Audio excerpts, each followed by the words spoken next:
ఇంతకుముందు ఆయన మాట్లాడారు. ఆయనకి ఏం అలవాటు, ఈ మధ్య కాలంలో నేను చూస్తాను ఆయన్ని, ఏదైనా ఒక అకేషన్, అది మంచిదా చెడుదా, లేకపోతే ఒక భౌతిక కార్యక్రమమా, లేకపోతే ఎవరైనా పరంపదించి వాళ్ళని చూడడానికి తిన్నప్పుడు కార్యక్రమమా, లేదా వర్ధంత లేదా జయంత అనేది కాకుండా సందర్భం మైకులు ఉంటే, టీవీలు మనకు కనిపిస్తే, పత్రికా సోదరులు కనిపిస్తే వెంటనే ఆయన వచ్చి ప్రభుత్వం మీద విరుచుకుపడడం అనేది ఆనవాయితీ. ఆయన కడుపులోని బాధని మంటని అవన్నీ వెలగెక్కియాలి. అది వెలగెక్కి మొన్నటి రోజున రోషయ్య గారు తర్వాత భారతదేశాన్ని ఆయన వాళ్ళ తిరిగిన నేపథ్యంలో ఆయన మాట్లాడో చూసాం. మరి ఈరోజు అంబేద్కర్ గారి వర్ధంతినాడు ఆయన మాటలు చూస్తున్నాం. 120 సంవత్సరాలు సందర్భంగా ఆయన తాలూకా విగ్రహాన్ని వచ్చి 125 అడుగుల విగ్రహాన్ని మరి నేను 2016లో జీవో ఇచ్చాను. 2016లో జీవో ఇచ్చి దాన్ని ఏర్పాటు చేయడానికి ప్రారంభించాను అని చెప్పాడు. దాంతోపాటు ఇంక 2-3 చెప్పాడు రాజ్యాంగం గురించి. రాజ్యాంగం అంత మంచిదైనప్పటికీ కూడా అమలు జరిపేవాళ్ళు సరైన కాకపోతే అది భ్రష్టు పట్టిపోద్ది, దానికి అనర్థాలు వస్తాయని చెప్పడం మాట కూడా జరిగింది. అలాగే ఇంకేవో మాట్లాడాడు. సరే ఒకటిగా వద్దాం. ఆయన తాలూకా ఆవేదన, ఆవేశం, ఆయన బాధ ఏంటో చూద్దాం. చంద్రబాబు నాయుడు గారిని సూటిగా అడుగుతున్నాను, 2016 సంవత్సరంలో జీవో ఇచ్చినావు అన్నావు. నిజంగా నీకు భారత రాజ్యాంగ నిర్మాత అంబేద్కర్ గారి మీద పూర్తి విశ్వాసం, ఆయన పట్ల నీ గౌరవం, రాజ్యాంగం పట్ల నమ్మకం ఉంటే 16లో ఇచ్చిన జీవోని ఏ నేపథ్యం ఇచ్చావో నీకు తెలుసు. ఆ రోజు రాష్ట్రంలో జరుగుతున్న అలకల్లాలు, ఆ రోజు జరుగుతున్న కాలమనీ కేసులు, వీటన్నింటినీ ఒక సైడు పక్క తోద్దామని చెప్పి జీవో ఇచ్చావు. మరి 2019 వరకు అధికారులు మీరే ఉన్నారు కదా, ఎందుకు మరి చేయలేకపోయావు కార్యక్రమాన్ని? ఎందుకు ఆ పునాదుల్లోనే జీవోని ఆ టెండర్ల రూపంలో ఎందుకు ఉంచావు? కారణం ఏంటి? ఏమైంది నీ స్ఫూర్తి? ఏమైంది నీ ఆవేదన? అంటే నీ పరిపాలనలో జీవోలకే పరిమితం తప్ప మభ్యపెట్టడం, మోసం చేయడం, ఆ సందర్భాన్ని బట్టి ఆ సందర్భం నుంచి పక్క ఎలా తప్పుకోవాలా, ఆ నేపథ్యంలో ఆ క్షణికలో ఏదో ఒక నిర్ణయం చేయడమే తప్ప చిత్తశుద్ధి కానీ చేయాలని తపన కానీ ఆలోచన కానీ లోపించిన దానికి అది ముఖ్య ఉదాహరణ. కాదా ఉన్నా చెప్పు. మరి మా ప్రభుత్వం ఎప్పుడు వచ్చింది? 19లో మరి మే నెలలో వచ్చాము. ఇప్పుడు ఎన్నికలు మన మార్చి ఏప్రిల్ ఎన్నికలు మరి అంతకుముందు వరకు నువ్వే కదా ఉన్నావు. మరి ఎందుకు చేయలేకపో? ఎందుకు చేయలేకపో? కారణం ఏంటి?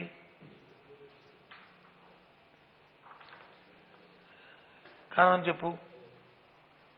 ఎవరు నిన్ను అడ్డు పెట్టారు? ఎవరు కాదన్నారు?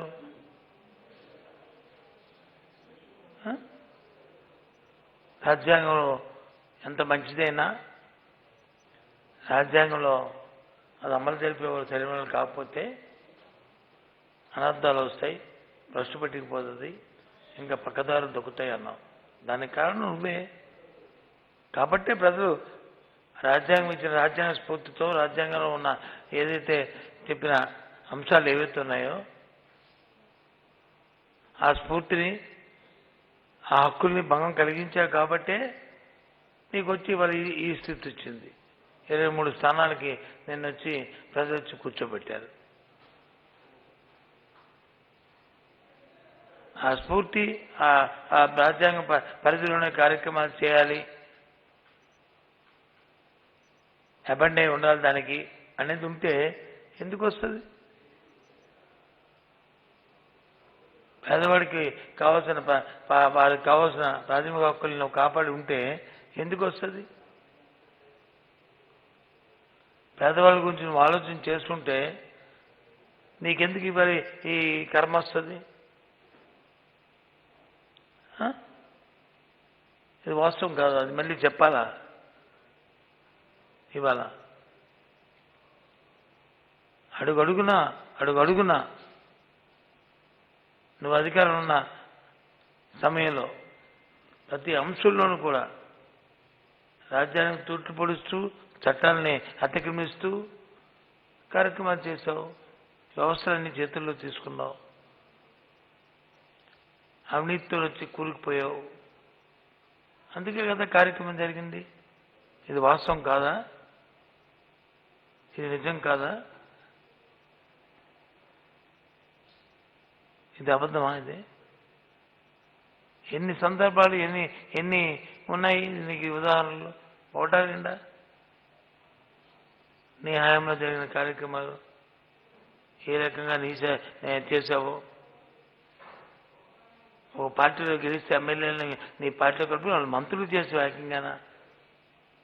అది రాజ్యాంగాన్ని పరిరక్షించినట్ల చేయని అకృత్యాలన్నీ కూడా నువ్వు చేసావు.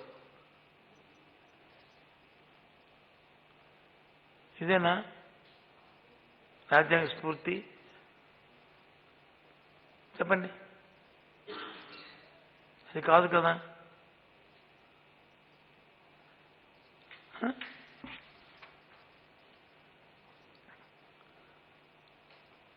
అందుకే ప్రజలు వచ్చి తగిన శాస్త్రిని తగు రీతిలో నిన్ను సన్మానించి 2-3 స్థానాలకి పరిమితం చేసి శాసనసభలో కూర్చోబెట్టారు. కొత్త వరవడు నీ దేశంలో తీసుకొచ్చారు. ఓ పార్టీలో గెలిచి ఓ పార్టీలో చేర్చి ఆ పార్టీకి మళ్ళీ మంత్రులు చేసి కొత్త వరవడిని నువ్వు తీసుకొచ్చు ఈ దేశంలో.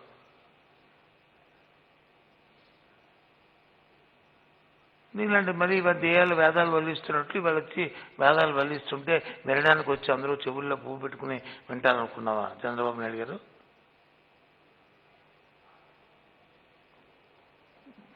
ఇంకేదో చెప్తాడు. ఇందాక ఆ టీవీలో ఇందాక నేను విన్నాను. విజయనారాయణ వ్యక్తి వచ్చి ఆయనకి అర్థం కానట్లు మాట్లాడతానంటున్నాడు. విజయనారాయణ వ్యక్తులు మేము అర్థం కానట్టు నీలాగ వచ్చి మోసంతోని మాయతోని దగాతోని మంచంతోని మేము ఉన్న విజయనగరంలో ఉన్న వ్యక్తులు అందరూ కూడా మాకున్న సంస్కృతి మా సాంప్రదాయం ఎదుటివాళ్ళని గౌరవించడం, నమ్మకంగా మెలగడం,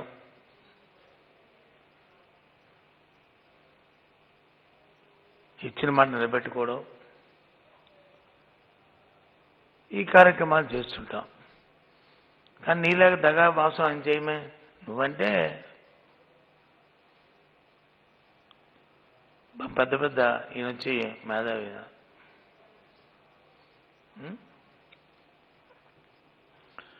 ఆస్కార్ అవార్డు గెలితే కాబట్టి నువ్వు క్షుణ్ణంగా అర్థమయ్యే రీతిలో మోసం చేయడానికి అర్థమయ్యే రీతిలో నువ్వు చెప్పింది అవసరానికి అర్థమైపోతే నీ పని మోసపోతుంటారు. నేను చెప్పింది అర్థమవుతుంది కాబట్టి నీ దగ్గర వచ్చి వంచబడుతుంటారు అవతల వాళ్ళు. అంత నమ్మకర్పంగా నువ్వు నీ మాటలో నీ భాష నీ వేషం ఉంటుంది. మా భాష మా వేషం మాకు అంత నమ్మకర్పంగా ఉండవలసిన అవసరం లేదు, అంత మోసం చేయవలసిన అవసరం లేదు, అంత వంచవలసిన అవసరం లేదు.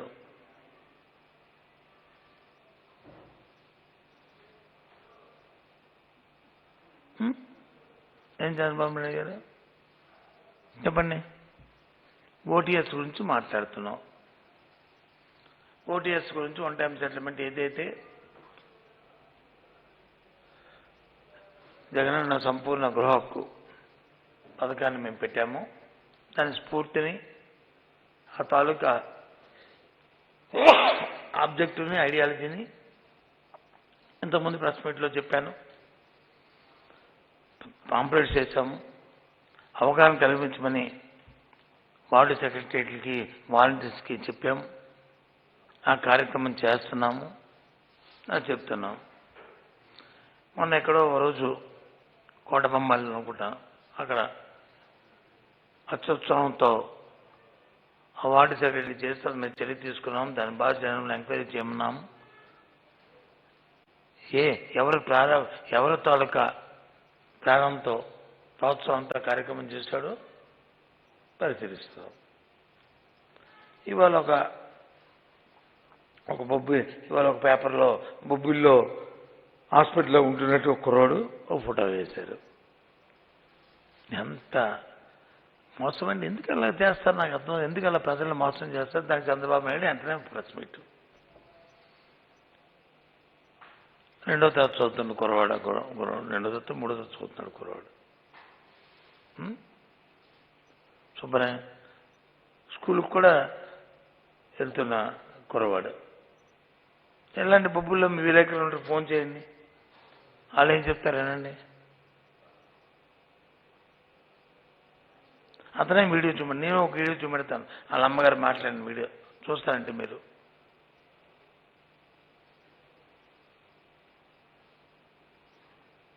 ఎందుకు ఇది ఎలాంటి దగా మోసాలు ఇవన్నీ? ఫ్యాబ్రికేటెడ్ న్యూస్లు, ఫ్యాబ్రికేటెడ్ విషయాల్ని చంద్రబాబు నాయుడు నువ్వు అర్థమయ్యేటట్లు క్షుణ్ణంగా నువ్వు అనుకుంటా పాపం. ఏమని? నేను అర్థమైనట్లు, వాళ్ళని కన్విన్స్ చేసినట్లు, వాళ్ళకి నచ్చ చెప్పేటట్లు చెప్తున్నాను, మోసపోయారు ఈ ప్రజలు అని చెప్పి నీ మనసులో అనుకుంటా పాపం. అది నీ భ్రమ. ప్రజలు ఎప్పుడు మోసపోరు. కాకపోతే మన పెద్దరికం కోసం మన ముందు వచ్చి అలాగే బుర్రూపుతారు. కానీ ఇంటికి వెళ్ళిన తర్వాత వాళ్ళకి తెలుస్తుంది వీడు మోసగాడా, వీడు మాంత్రికుడా, వీడు వంచిస్తాడా, నైవంచికుడా అని. ఇంటికి వెళ్ళిన తర్వాత వాళ్ళు చూసుకుంటారు ప్రజలు. కాబట్టి ఆ మోసాలు, ఆ వంచనలు, ఆ జోలికి మేము పోము. ముఖ్యంగా విజయనగరం జిల్లాలో ఎవరు పోరు. మా జిల్లా గురించి చెప్తే కాబట్టి చెప్తున్నాను. చాలా సౌమ్యులు, ఉత్తములు మా జిల్లాలో ప్రజలందరూ కూడా. నాయకులు కూడా చాలా ఉత్తమమైన వాళ్ళు. ఏదో నీ తాలూకా ఇన్ఫ్లుయెన్స్ మరీ ఎక్కువైపోతే చంద్రబాబు ఇన్ఫ్లుయెన్స్ కొద్దిగా అప్పుడప్పుడు దారి తప్పుతుంటారు. మళ్ళీ ఏమో తప్పు చేసామని ఇంటికి వెళ్ళి మళ్ళీ పశ్చాత్తపడి మళ్ళీ లైన్లోకి వస్తుంటారు.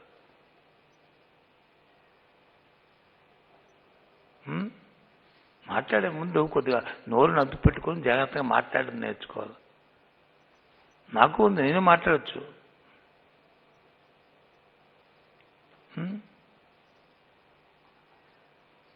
ఓటీఎస్ మళ్ళీ చెప్తున్నాను, ఇది బలవంతంగా ఎవరి చేత రుద్దే కార్యక్రమం కాదు.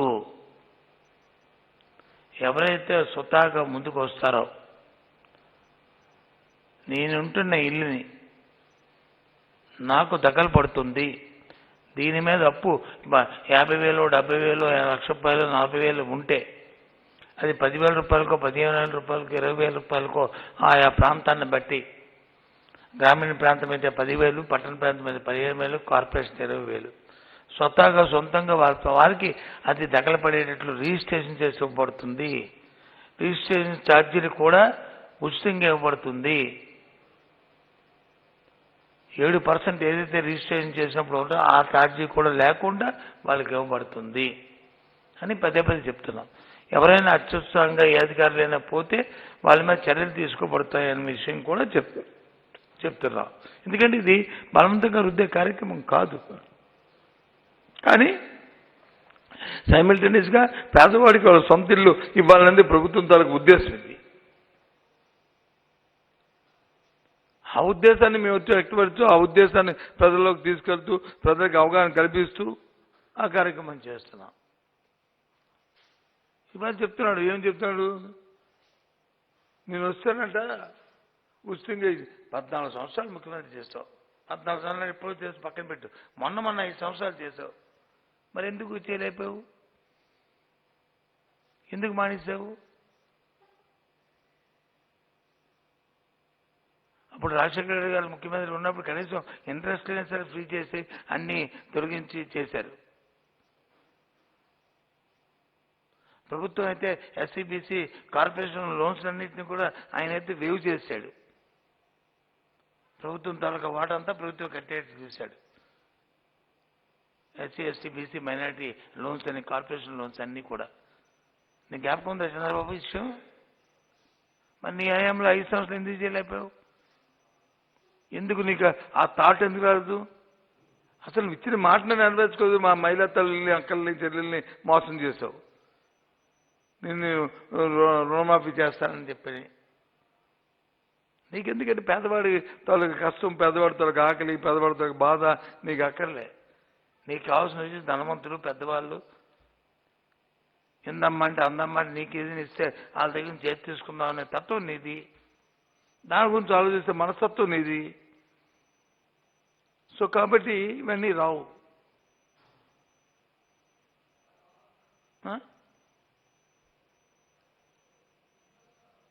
ఇంకేమిటి అర్థం? ఇది ప్రభుత్వ పథకం. ఇది ప్రభుత్వం వచ్చి ఉచితంగా జగన్ సంపూర్ణ గృహ హక్కుని వారికి హక్కుని కల్పించాలని చేస్తున్నాము. ఏదైతే వాళ్ళు వచ్చి రిజిస్ట్రేషన్ చేసుకోవడానికి ఛార్జ్ ఉందో దాన్ని ఉచితం చేస్తూ, ఎంత ఉన్నప్పటికీ కూడా వన్ టైం సెటిల్మెంట్ చేస్తూ 10,000 రూపాయలు వచ్చి గ్రామీణ ప్రాంతంలోనూ, 15,000 రూపాయలు పట్టణ ప్రాంతంలోనూ, 20,000 రూపాయలు కార్పొరేషన్ ప్రాంతంలోనూ వాళ్ళు కడితే చాలు, ఇంకా అంతకంటే తక్కువ ఒప్పు ఉంటే అంత కడితే చాలు అని చెప్తుంటే ఆ విజయనగరంలో ఉన్న వాళ్ళకి వచ్చి అతనికి ఏమవుతుందో అర్థం అవుతుంది. ఎందుకు అర్థం అవుతుంది? నీలాగా మాసం మాయ చేస్తే అర్థం అవుతుంది మాకు. మళ్ళీ చెప్తున్నాను,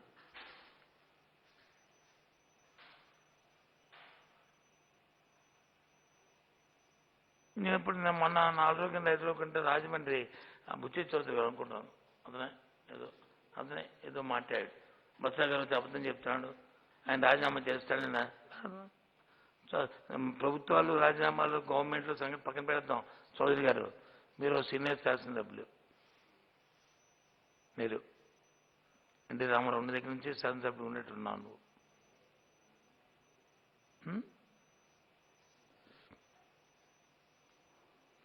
నేను రెడీ, దా రుజువు పెట్టు.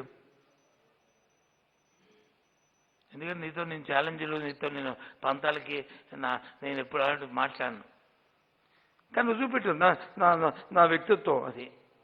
నువ్వేం చెప్పక్కలేదు, నా పని నేనే చేస్తాను. ఏదో పోటీ పడి చేయాల్సినంత కర్మ అవసరం నాకు లేదు. కానీ నా వ్యక్తిత్వం, నేను మాట్లాడిన మాట తప్పని తెలిస్తే నేను తలదించుకుంటాను. అది తప్పని తెలిస్తే దానికి ప్రాయశ్చిత్తం నేను చేసుకుంటాను. నేను చెప్తుంది రైట్, కరెక్ట్, నిజం, వాస్తవం. ఇది ప్రభుత్వం తరఫున చెప్తున్న మాట.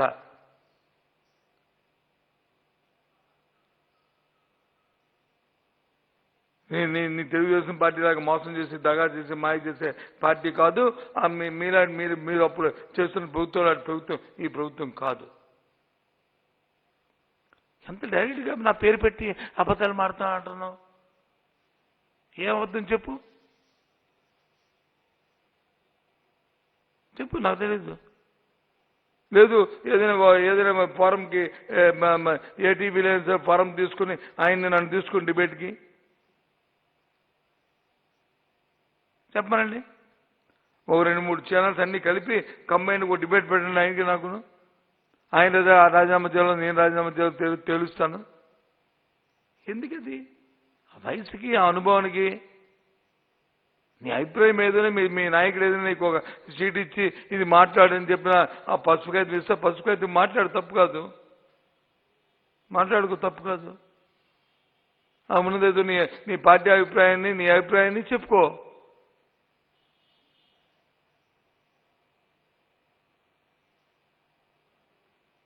తప్పు కాదు. అందుకని రాజీనామా చేస్తావా? నేను రాజీనామా చేయి, నువ్వు రాజీనామా చేయి, నేను ఇద్దరు రాసిస్తారా? ఏంటిది? పెద్ద మనిషి ఎందుకు అంత వయసుతో అనుభవం ఉన్న వయసు పెరిగిన తర్వాత అంటే చిన్నపిల్లలు చేస్తూ వస్తాయంట. మా ఇంట్లో మా నాయనమ్మ చెప్పేది. అలాగే నీకు వయసు పెరిగిపోయిందో చిన్నపిల్లలు చేస్తూ వస్తుండే మళ్ళీ నువ్వు.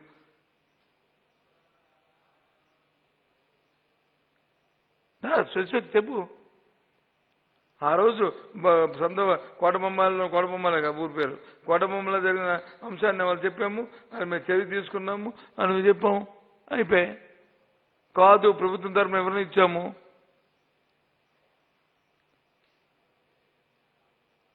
కాలమని ఎవరి టైంలో జరిగిందండి? కాలమని సాక్షాత్తు నీ శాసనమండలి సభ్యులు అందులో ఇన్వాల్వ్ అయ్యి ఎంత అసభ్యంగా సభ్య సమాజంలో వినని రీతిలో ఆ రోజు కార్యక్రమాలు చేశారు తెలుగుదేశం పార్టీ. తెలుసు కదా, ప్రధాని ఆశ్రయించుకో దాని పరివర్తన కదా ఇప్పుడు మీకు జరిగిన ఇవాళ మీ తాలూకా శాసనసభ్యుల సంఖ్య 23. అవునా కదా? అవన్నీ మాకు అప్పగిస్తారు ఇది.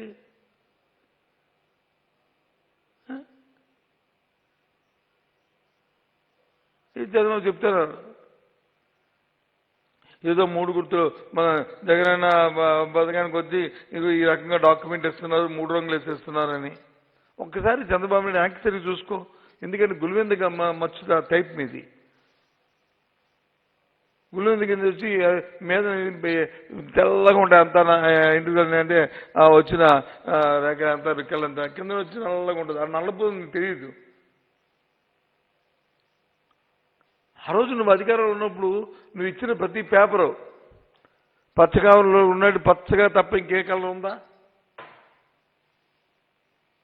చలన బాండ్లు ఇచ్చావు రైతులకు రుణమాఫీ అని. ఆ బాండ్ లేదా ఏ కలర్ ఇచ్చా ఏ బాండ్ ఇచ్చా ఏ కలర్ ఉంది చూపించావు సరే జనానికి. రేపు ఉదయం చూపెట్టండి. చంద్రబాబు నాయుడు ఏదైనా చూపెట్టారు కదా ఫేక్ వీడియోలు, అది కూడా తీసుకుని చూపెట్టండి. ఇగో బత్తా గారు వచ్చి అన్నారు ఆ విజయనగరంలో అర్థం వ్యక్తి వచ్చి ఏం మాట నాకు అర్థం అవుతుంది. ఇగో మేము పసుపు రంగు ఇవ్వలేదు, ఇగో నేను తెల్ల రంగు ఇచ్చాను అని చూపెట్టండి.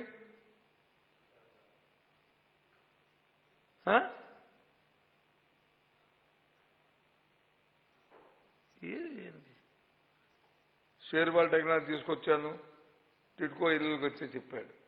నేను ఇప్పుడు ఇది 20వ సారి 30వ సారి చెప్పడం. గొప్పగా షేర్వాల్ టెక్నాలజీని తీసుకొచ్చాడు చంద్రబాబు నాయుడు. ఆయన వచ్చి దీన్ని ఆంధ్రాబాద్కు 6 నెలల్లో కట్టించాలని చెప్పారు. 7 లక్షల ఇల్లు శాంక్షన్ చేయించారు. 5 లక్షల ఇల్లుకి జీవో ఇచ్చారు. 3 లక్షల ఇల్లు ప్రారంభించారు. అందులో 2,60,000 ఇల్లు వచ్చి వివిధ దశలు ఉన్నాయి. కానీ 6 నెలల్లో కడతానని చెప్పి 200 సంవత్సరాలు తీసుకుని కనీసం పునాదులు దాటి వెళ్ళలేదు అని ఆ రోజు ఇది ఈ రోజు నేను మంత్రి అయిన 6 నెలలకే చెప్పాను ఆ మాటని. అవునా కదా? ఇవాళ మళ్ళీ చెప్తున్నాను నువ్వు షేర్వాల్ ఏదో గొప్పగా తీసుకొచ్చి షేర్వాల్ టెక్నాలజీ ఎందుకు తీసుకొచ్చావు? షేర్వాల్ టెక్నాలజీ అని చెప్పి ఇది పెట్టి కాంట్రాక్టులు పెట్టి ఈ కాంట్రాక్టులతో నీ ఇల్లు హైదరాబాద్లో కట్టించుకున్నావు. అవునా కదా? నీ మనస్సాక్షిగా చెప్పు. తప్పు అయితే నేను తిరిగిపోతాను. అవునా కదా? మనస్సాక్షిగా చెప్పి కాదని ఓకే నేను తిరిగిపోతాను నాకున్న ఇన్ఫర్మేషన్కి. ఎందుకు ఇలాంటివన్నీ ఆ టెక్నాలజీలు తీసుకొచ్చి ప్రభుత్వం పనికొచ్చే వాళ్ళకి చేయాలి తప్ప మరి అది 6 నెలల్లో కట్టవలసిన దాన్ని ఎందుకు మరి 2.5 సంవత్సరాలు ఏం చేస్తావు? మరి ఎందుకు చేయలేకపోయావు? కారణం ఏంటి?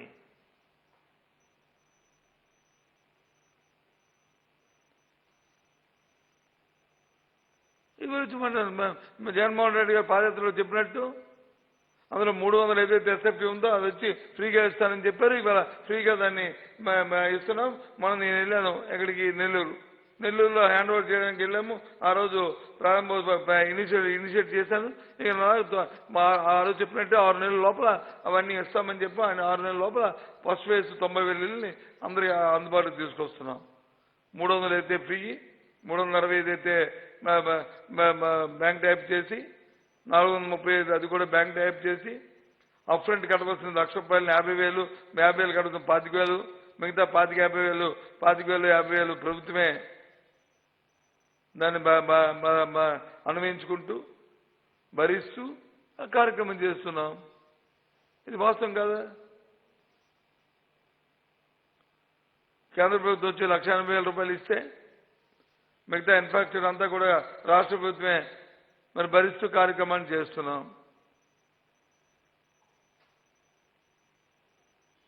ఏంటంటో మాట్లాడేస్తాడైనా. ఏదో ప్రజల అమాయకులు లేదా ప్రభుత్వంలో ఉన్న వాళ్ళు ఎవరికి మాకెవరికి ఇంగ్లీష్ భాష రాదు, పరిజ్ఞానం లేదు, మాకు విషయం తెలియదు, ఏదో ఆయన ఒక్కడికే ఏదో మేధావితరంగా ఉన్నట్టు ఎక్కడో ఆక్స్ఫర్డ్ యూనివర్సిటీలో ఈయన చదువుకొని ఇక్కడికి వచ్చి చూసినట్టు మాట్లాడతాడు. ఎందుకులే లేదు మాట్లాడుకుంటున్నారే అని కానీ పలుకుతున్నారని అలా ఊరుకుంటున్నాం. అయితే 1, 2 సార్లు 3 సార్లు దానికి సమాధానం చెప్పకపోతే నిజమనుకునే ప్రమాదం ఉంది ప్రజలు. ఎందుకంటే అదే పనిగా రెండు పత్రికలు, అదే పనిగా 2-3 ఛానళ్ళు అదే పనిగా దాన్ని చెప్తున్నాయి కాబట్టి మేము ముందుకు వచ్చి మాట్లాడుతున్నాను. లేకపోతే ఎప్పుడో మాట్లాడిన బుజ్జయ్య చౌదరి గారు మాట్లాడింది కానీ చంద్రబాబు ఇంతకుముందు మాట్లాడి ఎందుకు మేము స్పందించాలంటే ప్రతి కారణం అది.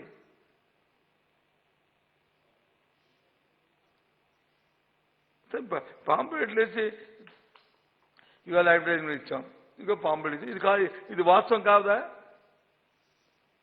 జీవో ఇచ్చాం, మరి జీవో వచ్చి వాస్తవం కాకపోతే ఇది ఇచ్చింది వాస్తవం కాకపోతే ఎక్కడ తెలియదు చెప్పండి.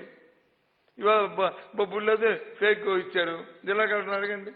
ఉదయాన్నే 6 గంటలకి నాకు ఇలా పత్రిక చూడగానే నిజమా ఇదేంటిది అనుకుని నేను 6 గంటలకి హైదరాబాద్ ఫ్లైట్లో విజయవాడ వస్తూ హైదరాబాద్ చూసి దిగిన వెంటనే మాట్లాడాను. ఆయనతో మాట్లాడాను, కమిషనర్తో మాట్లాడాను, అక్కడ ఉన్న ఎమ్మెల్యేతో మాట్లాడాను, వాలంటీర్తో మాట్లాడాను, సెక్రటరీతో మాట్లాడాను, అందరితో మాట్లాడాను. అందరూ కాదు నేను చెప్పారు, ఆడుతో నన్ను కూడా మాట్లాడుతాను, నాతో అక్కర్లే మాట్లాడింది అన్నాను. వాళ్ళతో మాట్లాడిన ఫోన్ రికార్డులు అన్నీ ఉన్నాయి, ఫోటోలు ఉన్నాయి. ఎందుకు అడివి నేను ఒక్కోసారి ఎందుకంటే పత్రికల్లో వచ్చి మనం నిజం అనుకునే నా తత్వం ఏంటంటే ఏదైనా ఒక పత్రికల్లో ఏ పత్రికల్లో రానియండి, ఏదైనా ఒక అంశం వస్తే అంటే దాని మీద రెస్పాండ్ ఏంటి నిజమంత వరకు ఉందో అబద్ధం ఎంత ఉంది కొనుక్కోమంటాను, తెలుసుకోవడానికి ప్రయత్నం చేస్తాం. అంతే కదా. ఇక ఈ పత్రికలో వచ్చిన పనికిమాల పక్కన పడి ఆ పనికిమాల పత్రిక కానీ పనికొచ్చిన పత్రిక కానీ అది దాన్ని చూసి అంటే రెస్పాండ్ అవుతాం. అది మా తత్వం. ఈ ఆవు కథ పులి కథలకు వచ్చి పులి అసలు వచ్చినప్పుడు పోతే ఇలాంటి పనికి మనం వార్తలు ఇస్తే మంచి వార్తలు నిజంగా జరిగిన విషయాలు వచ్చినకి పోతే ఇదే పనిగా ఎలాగ అనుకుంటే అలాంటి పనులు చేయకండి. ఎందుకంటే ప్రజలతో మనోభావాలతో వాళ్ళ సైకాలజీతో ఆడుకోవడానికి ప్రయత్నం చేయకండి. ఇప్పటికే బస్సు పట్టిపోయింది తెలుగుదేశం పార్టీ. ఇంకేమైనా మిగులుంది? ఎవరికి ఇష్టం మీద తీసుకుంటారో సొంత ఇల్లు కావాలనుకుంటే, దాని మీద పూర్తి హక్కులు కావాలనుకుంటే అది వచ్చి దాని మీద ఉండి నేను దాని అవసరానికి వచ్చి తాకట్టు పెట్టుకోవాలనుకుంటే, లేదా అవసరానికి అమ్ముకోవాలనుకుంటే, అవసరం పిల్ల పెళ్లికో పేరెంట్కో దాన్ని అల్లుడుకో లేకపోతే కొడుక్కో కట్నంగా వాళ్ళకి ఇవ్వాలనుకుంటే చేసుకుంటారు, లేదా మానేస్తారు. ఇది అవగాహన కల్పించమంటున్నాం మేము. ప్రభుత్వం లక్ష్యం మాకు ఒక ఆలోచన వచ్చింది, ఇది మంచి ఆలోచన అనిపించింది మాకు. ఒక ఇల్లు పట్టణ ప్రాంతాల్లో 5 లక్షలు 10 లక్షలు ఉన్న ఇల్లు వాళ్ళకి పాపం అమ్ముకోవడానికి వీలు లేక వాళ్ళకి వచ్చి బ్యాంకుల్లో తాకట్టు పెట్టుకోవడానికి వీలు లేక ఉంటున్న నేపథ్యంలో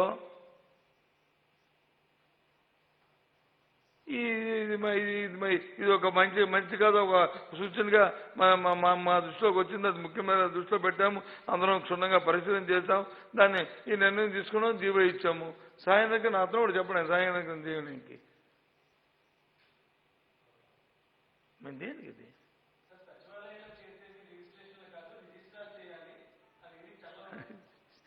మరి పిచ్చోడు ఏం మరి రాజ్యాంగం గురించి మరి పెద్ద పెద్ద మాటలు అంబేద్కర్ గారి గురించి చట్టాల గురించి ఇటు గురించి మాట్లాడిన వ్యక్తులు ఈ మాట్లాడుతుంటే ఎగవద్ది. రీఛార్జ్ చేయవలసిన బాధ్యతల్ని ఆయనకున్న హక్కుల్ని వీరికి బదలాయిస్తూ ప్రభుత్వం జీవో చేసింది, ప్రభుత్వం నిర్ణయం తీసుకుంది, క్యాబినెట్ డెసిషన్ చేశాము.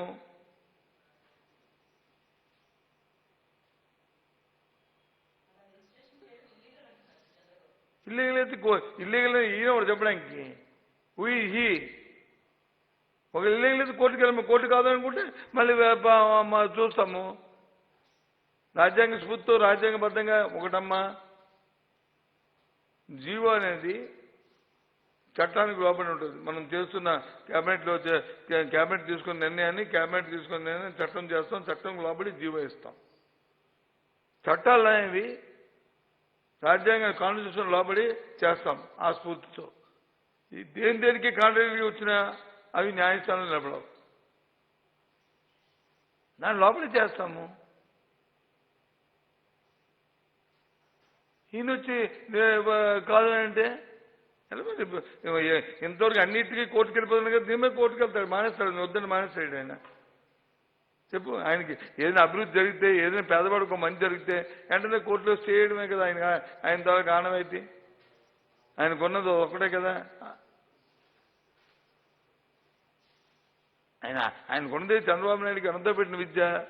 ఏదో విధంగా ఏదో లాబీలో ప్రజా సంక్షేమ కార్యక్రమం అడ్డుకోవాలి, ఈ ప్రభుత్వాన్ని ఇబ్బందులు పెట్టాలి, అదే కదా ఆ పని. అతను నాకు తెలుసు కదా తత్వం.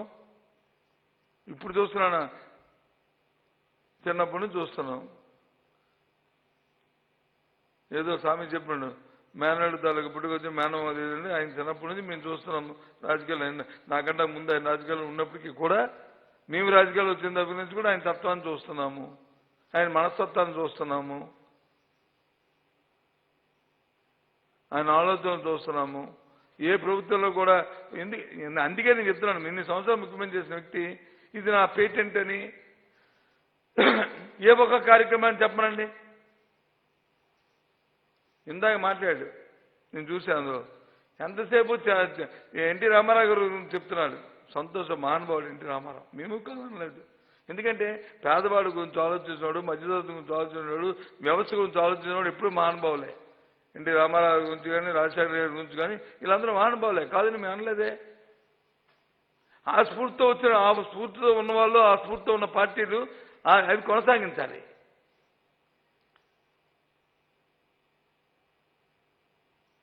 ఎన్టీ రామారావు వచ్చి ఇళ్ళ గురించి మాట్లాడావు, నువ్వు వచ్చిన తర్వాత ఎందుకు ఇల్లు కట్టలేదు? షేర్వాల్ టెక్నాలజీ తిరుకో ఇల్లు కట్టినా, ఎందుకో పూర్తి కనీసం ఒక్కిల్లు అంటే ఒక్కిల్లు నువ్వు ఇచ్చావా నీ సమయంలోను? ఈవెన్ సింగిల్ హౌస్ ఒక్కిల్లు ఇస్తే నేను బురదించుకుంటాను. ఒక్కిల్లు ఇచ్చావా? నేను తలదించుకుంటాను. చెప్పు, నువ్వు ఎన్టీ రామారావు గురించి మాట్లాడతావు.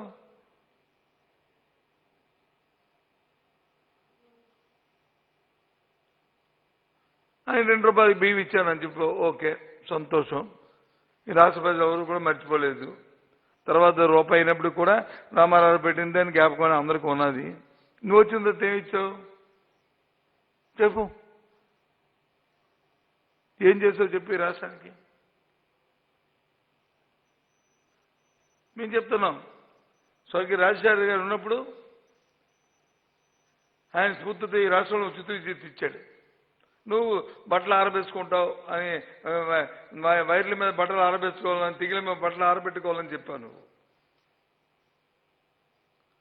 ఆరోగ్యం ఇచ్చాడు, బస్సు పెట్టిపోద్ది వైద్య వ్యవస్థ అంతా అని చెప్పావు. ఇవాళ దేశమంతా కూడా అది వచ్చింది. నీ హయాంలో 5 సంవత్సరాలను దాన్ని బస్సు పెట్టించావు.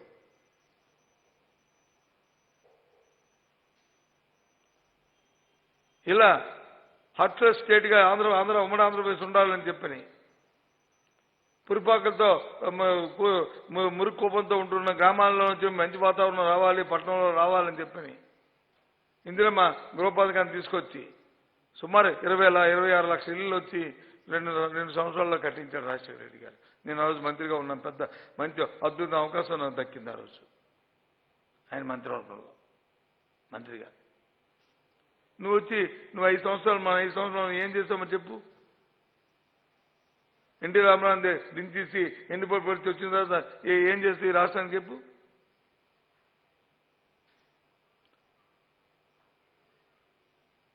ఇవాళ రాజశేఖర రెడ్డి స్ఫూర్తితో పుట్టిన వైఎస్ఆర్సీ పార్టీ ఆయన తనని ముఖ్యమంత్రిగా అదే ఆరోగ్యశ్రీ వచ్చి ఇంకా దాంట్లో ఎన్నో జబ్బులను వచ్చి యాడ్ చేయడమే కాకుండా పర్ఫెక్ట్గా కోవిడ్ లాంటి మహమ్మారి వచ్చినప్పుడు కూడా ఆరోగ్య కార్యక్రమాన్ని చేసిన ఘనత అయింది. ప్రతి జిల్లాకు మెడికల్ కళాశాలను పెడుతున్న తరుణం అయింది. విలేజ్ క్లినిక్స్, అర్బన్ క్లినిక్స్ ఒక్కొక్క సెక్రటరియట్కి ఒకటి పెడదామనుకునే ఓ తలంపు స్ఫూర్తితో వచ్చి అది అంకురార్పణ చేసి స్టార్ట్ చేసింది ఆయన.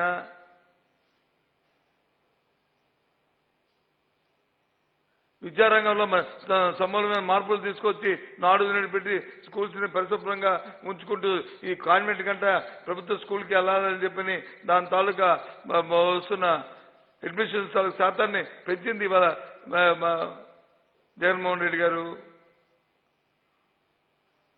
చెప్పకపోతే ఇలాగే ఎన్నో ఉన్నాయి. ఆర్బికేలు పెట్టింది జగన్మోహన్ రెడ్డి గారు. దేశవ్యాప్తంగా ఇవాళ వచ్చి అది చిరస్థాయిగా ఉండిపోయే కార్యక్రమం అది. నీ బుర్రలోకి ఎందుకు రాలేదు? సెక్రటరీ వ్యవస్థను తీసుకొచ్చి గ్రామ సచివాలయాలు పట్టణ వార్డు సచివాలయాలు తీసుకొచ్చింది వైఎస్ఆర్సీ ప్రభుత్వం జగన్మోహన్ రెడ్డి గారి నేతృత్వంలో. ఇది ఆయన బ్రెయిన్ చైల్డ్. నువ్వు 14 సంవత్సరాలు ఏడు ఉద్ధరించాను అని చెప్పు. ఏడు ఉద్ధరించావు నువ్వు చెప్పు. ఏమైనా ఎన్టీ రామారావు పేరు తాతలనాడు మా తాతలనాడు నేతలు తాగారు మా మూతులు వాసన చూడండి అంటాడు. మా ఊర్లో ఒక స్వామి చెప్తాడు. ఆ తాతగారు నెయ్యి తాగితే నువ్వేం పెట్టారా మాకు కావాలి, కానీ మాకెందుకు తాతగారు నెయ్యి పెడితే నువ్వేం పెడుతున్నావు మాకు? ఇప్పుడు ఆ తాతగారు నెయ్యి తాగితే మాకేంటి ఆ మూతు వాసన చూస్తే మాకేం వస్తుంది, కంపు కొడుతుంది. నీ మూతు వాసన చూస్తే ఏంది ఇది? చచ్చా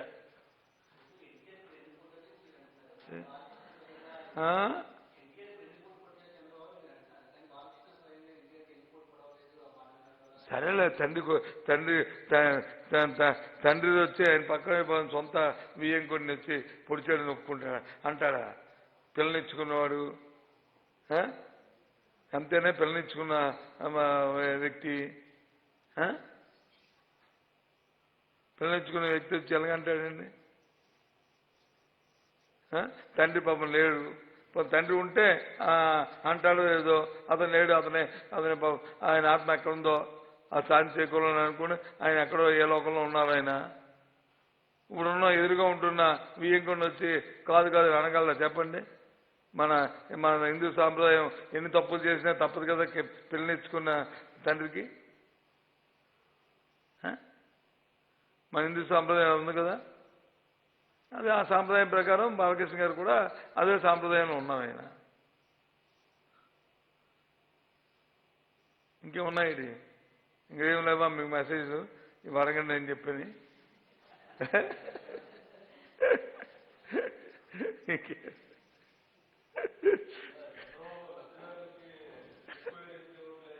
ఇడుకో ఇల్లు ఇస్తున్నామని చెప్పాను కదండి. మొన్నే ఇల్లు ఇచ్చాను.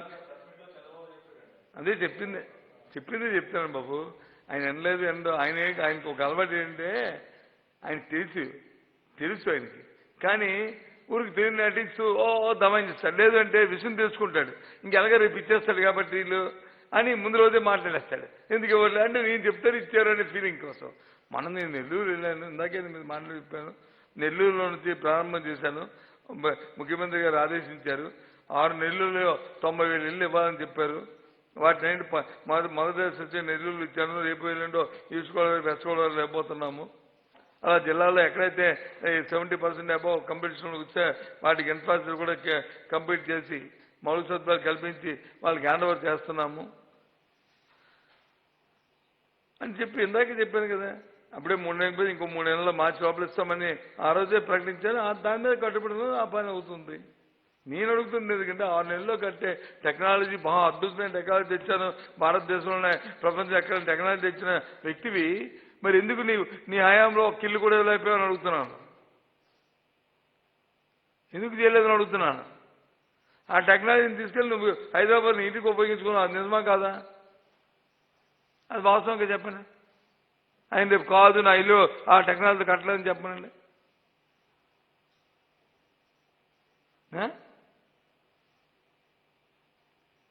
ఏం చెప్తాం? కాబట్టి ఇవన్నీ కట్టిపెట్టండి చంద్రబాబు నాయుడు గారు. భారత రాజ్యాంగం పట్ల రాజ్యాంగ రచించిన బాబాసాహెబ్ అంబేద్కర్ పట్ల ఈ రాష్ట్రంలో బడుగు బలహీన వర్గాల పట్ల ఒక అంకిత భావంతో ఉన్న ప్రభుత్వం ఈ ప్రభుత్వం.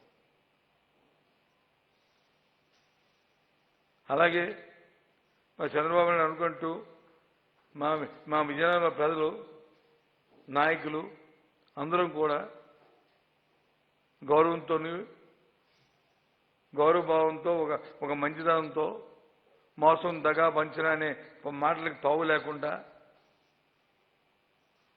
నిజాయితీగా ఆ పార్టీ నాయకులు కూడా నేను చెప్తాను, మా పార్టీ నాయకులు అంటలేదు, అందరం కూడా పద్ధతిగా ఉంటున్న వాళ్ళం. ఏదో అప్పుడప్పుడు చంద్రబాబు నాయుడు తాలూకా ప్రలోభాలు పడి ఒత్తిడిలోని ఒక్కోసారి గాడి తప్పుతుంటారు, మళ్ళీ అయ్యయ్యో ఇంటికి వెళ్ళి బాధపడి మళ్ళీ గాలిలో రావడం ప్రయత్నం చేస్తారు. కాబట్టి ఒక జిల్లాని, ఆ జిల్లాలో ఉన్న ప్రజల్ని, ఆ జిల్లాలో ఉన్న సాంప్రదాయాల్ని, ఆ జిల్లాలో ఉన్న సంస్కృతిని కించపరిచిన మాత్రం ప్రయత్నం చేయకండి. మీరు ఏదో పెద్ద పుట్టింగ్లాగా రాష్ట్ర నాయకుడని అని చెప్పుకుంటున్న వ్యక్తి నువ్వు. Don't do that in future please.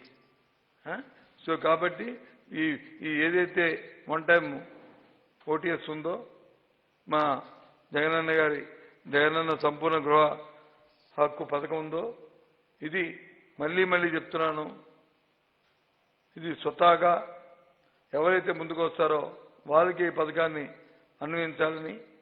ముఖ్యంగా దీని ఉద్దేశం పేదవాడికి నేను హక్కును కల్పిస్తే ఇది నా సొంత ఇల్లు, అవసరం వచ్చినప్పుడు ఇల్లుని కుదవపెట్టుకోవచ్చు, అవసరం వచ్చినప్పుడు అమ్ముకోవచ్చు, అవసరం వచ్చినప్పుడు ఈ ఇంటిని వచ్చి నా కొడుక్కి కోళ్ళకి ఉండడానికి ఇస్తూ ఇచ్చే హక్కుని దత్తం చేశానని చెప్పి గర్వంగా చెప్పుకోవచ్చు. లేదు కూతురికి వచ్చి కట్నంగా తీసుకోవచ్చు మన హిందూ సాంప్రదాయాలు ఉన్న ప్రకారం.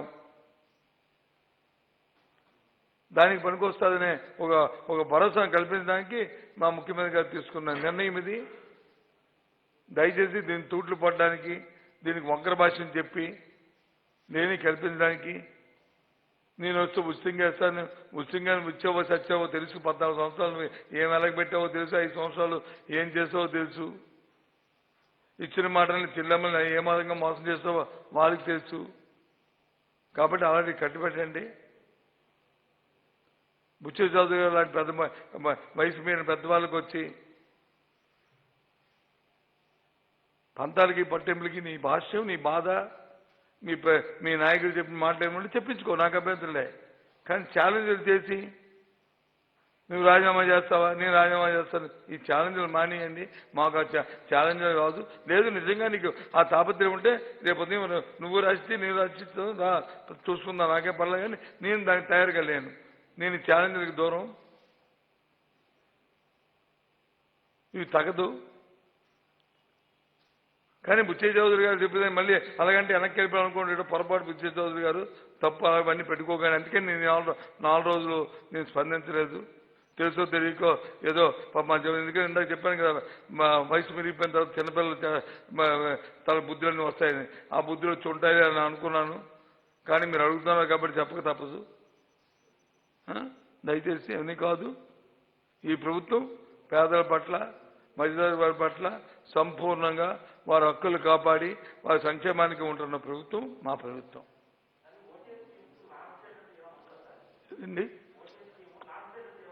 మేమైతే డిసెంబర్ 21ని దీన్ని అనుకుంటున్నాం.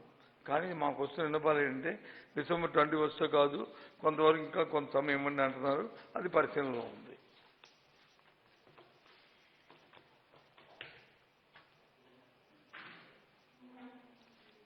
ఓకే, అంతేనా? డన్.